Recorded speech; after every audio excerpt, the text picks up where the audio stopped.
ایک بادشاہ نے کسی بات پر خوش ہو کر ایک شخص کو یہ اختیار دیا کہ وہ سورج غروب ہونے تک جتنی زمین کا دائرہ مکمل کر لے گا وہ زمین اس کو الاٹ کر دی جائے گی، اور اگر وہ دائرہ مکمل نہ کر سکا اور سورج غروب ہو گیا تو اس سے کچھ نہیں ملے گا۔ یہ سن کر وہ شخص چل پڑا۔ چلتے چلتے ظہر ہو گئی تو اسے خیال آیا کہ اب واپسی کا چکر شروع کر دینا چاہیے، مگر پھر لالچ نے غلبہ پا لیا اور سوچا کہ تھوڑا سا اور آگے سے چکر کاٹ لوں۔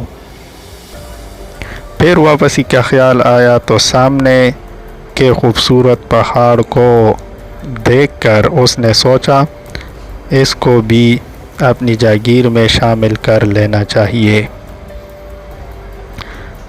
الغرض واپسی کا سفر کافی دیر سے شروع کیا۔ اب واپسی میں یوں لگتا تھا جیسے سورج نے اس کے ساتھ مسابقت شروع کر دی ہے۔ وہ جتنا تیز چلتا پتہ چلتا سورج بھی اتنا جلدی ڈل رہا ہے۔ عصر کے بعد تو سورج ڈلنے کی بجائے لگتا تھا پگھلنا شروع ہو گیا ہے۔ وہ شخص دوڑنا شروع ہو گیا کیونکہ اسے سب کچھ ہاتھ سے جاتا نظر آ رہا تھا۔ اب وہ اپنی لالچ کو کوس رہا تھا، مگر بہت دیر ہو چکی تھی۔ دوڑتے دوڑتے اس کا سینہ درد سے پھٹا جا رہا تھا، مگر وہ تھا کہ بس دوڑے جا رہا تھا۔ آخر سورج غروب ہوا تو وہ شخص اس طرح گرا کہ اس کا سر اس کے سٹارٹنگ پوائنٹ کو چھو رہا تھا اور پاؤں واپسی کے دائرے کو مکمل کر رہے تھے۔